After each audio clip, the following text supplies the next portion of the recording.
आज की वीडियो है एक प्रोडक्ट रिव्यू की। एंड जो प्रोडक्ट है वो है ये डीजल एडिटिव। अब बहुत से लोगों को लगता है कि डीजल ज़्यादा आवाज़ करती हैं, एंड यस ये चीज़ सही भी है एज़ कम्पेयर टू पेट्रोल्स। तो ये एडिटिव क्लेम करता है कि ये फ्यूल सिस्टम को क्लीन करेगा, कंबस्टन प्रोसेस को थोड़ा और एफिशिएंट करेगा, प्लस इंजन को थोड़ा सा क्वाइट करेगा। हाँ, एंड देखते हैं इसके क्लेम्स कितने सही हैं। अब जैसे कि हम पहले चेक करेंगे कि कार के अंदर का नॉइस लेवल क्या है, लेकिन उससे पहले हम ये देखते हैं। जैसे टैंक ऑलरेडी फुल है, ऑलमोस्ट फुल है, 35 लीटर्स के आसपास इसमें फ्यूल होगा। ये कैन सफिशिएंट है 50 लीटर्स ऑफ फ्यूल तक, और कार चल चुकी है 44,370। तो हम इसे 25 to 30 या फिर 400 के बाद चेक करेंगे कि इसने कोई डिफरेंस डाला या फिर it's just a hype up product जो वर्क नहीं करता सिर्फ। तो सबसे पहले हमारा काम है, हम एयर कंडीशनिंग ऑफ कर देते हैं, तो सिर्फ कार की नॉइस। और एक एंड्रॉयड ऐप पे हम इसका नॉइस लेवल चेक कर लेते हैं एक जगह पे।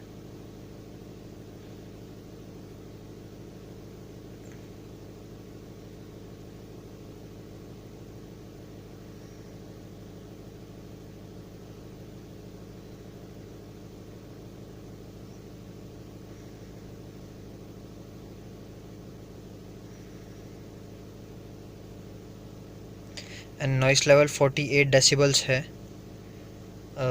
हम बिल्कुल इसी लोकेशन पे दोबारा चेक करेंगे, एंड ये कार के बिल्कुल ऑप्टिमम रनिंग टेम्परेचर पे है।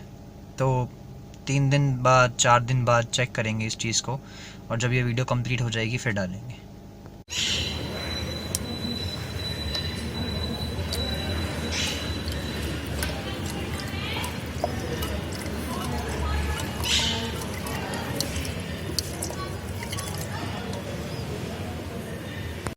ओके, तो जैसे हम उस दिन लिक्विमोली का जो डीजल एडिटिव था उसका रिव्यू कर रहे थे, मैंने जैसे आपको बताया था उसे डालने के बाद कि हम 2 दिन बाद 3 दिन बाद जब कार थोड़ी चल जाएगी तो चेक करेंगे इस चीज़ को। तो जैसे हम देख सकते हैं कार चल चुकी है 457, पहले थी 350 समथिंग आसपास। तो इट्स ऑलमोस्ट 90 किलोमीटर कार चल चुकी है, एंड ऑपरेटिंग टेम्परेचर इस टाइम पे 90 डिग्री सेल्सियस आ रहा है, जो कार का नॉर्मल ऑपरेटिंग टेम्परेचर है। अब हम दोबारा चेक करेंगे जो कार का कैबिन नॉइस लेवल है। तो डेफिनेटली एक चीज़ में तो इम्प्रूवमेंट जो मुझे फील हुई है वो है रिफाइनमेंट। बहुत ज़्यादा इम्प्रूवमेंट नहीं है, बट यस नोटिसेबल इम्प्रूवमेंट है। समवेयर अराउंड 10-12% आपको नोटिस होना स्टार्ट हो जाता है कि कार बेटर परफॉर्म कर रही है। तो हम इसका नॉइस टेस्ट करेंगे, कैबिन नॉइस का टेस्ट। तो उसके लिए सेम साउंड मीटर ऐप जो हमने पहले फ़ोन पे यूज़ करी थी, मैं उसे रीसेट कर रहा हूँ, उसके बाद हम उसे दोबारा करेंगे। तो मैं आपको दोबारा दिखा रहा हूँ, रीसेट अभी दिखाने के बाद करूँगा।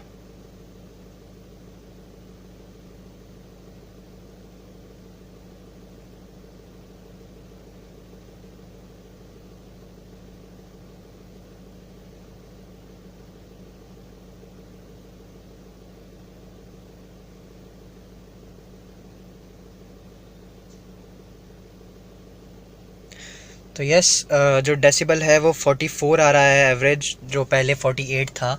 तो ऑन एन एवरेज 4 डेसिबल्स कम हुआ है, जो नियर अबाउट 20% का डिक्रीमेंट है कैबिन नॉइस में। क्योंकि जो साउंड का डेसिबल लेवल है वो एक्सपोनेंशियली ग्रो करता है, ना कि पॉइंट इक्वली।